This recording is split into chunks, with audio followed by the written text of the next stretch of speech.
I think that it's very important, this kind of meetings, because we can learn a lot from the presentations from the leaders of the CAR-T field.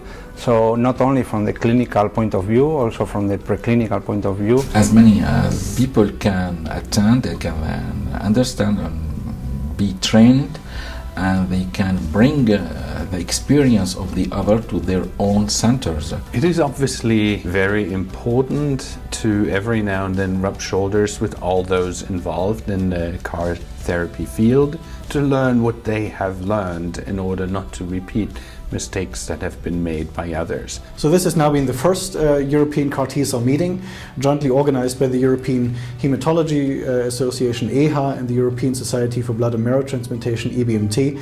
And I think there's no confusion. It will try to make this event happen next year again, and hopefully then on an annual basis, and make it a good tradition of having a top-notch CAR T-cell meeting also in Europe.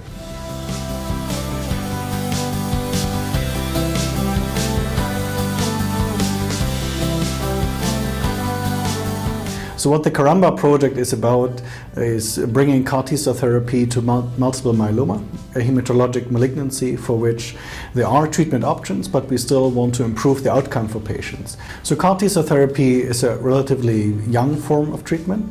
There's experience with CAR T-cells targeting the CD19 antigen in B-cell leukemia and lymphoma, and here the results are very encouraging. And so we're now trying to bring this treatment to other forms of hematologic malignancies. The role of Clínica Universidad de Navarra in the CARAMBA project is being a clinical site for the trial, and then we are part of the immunomonitoring by next generation flow cytometry. I think it's a really exciting project because having another target for myeloma patients with CAR-Ts make more treatment available for this patient and also for patients that already relapsed to a BCMA CAR-T or antibody. Myeloma Patients Europe will be engaging patients in all of the work packages that we're running. We're very well placed to do that as we have 43 members across 30 different countries, and because CAR-T is of such interest to patients, it's very important that we're engaging them and communicating with them along the way. Now it's really working, but that we have a lot of things to learn in order to advance and to adapt this therapy for many other cancer types. We've heard a lot specifically in the myeloma field where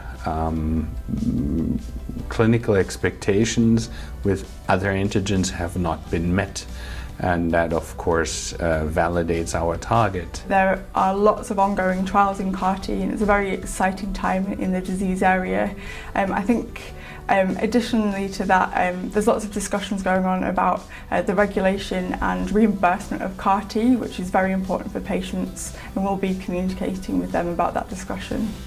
In 5 years, I think and I hope that CAR T-cells will be a big part in the treatment of patients with multiple myeloma. We assume that we'll also see that these treatment will be used not only in patients who've exhausted all other conventional treatment options, but also be moved into earlier lines of therapy.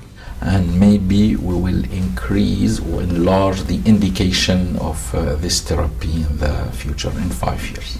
So my hope for the CAR-Ts in the future is to have a specific target for every disease in hematology, so every patient with an hematologic disease can use it as a treatment.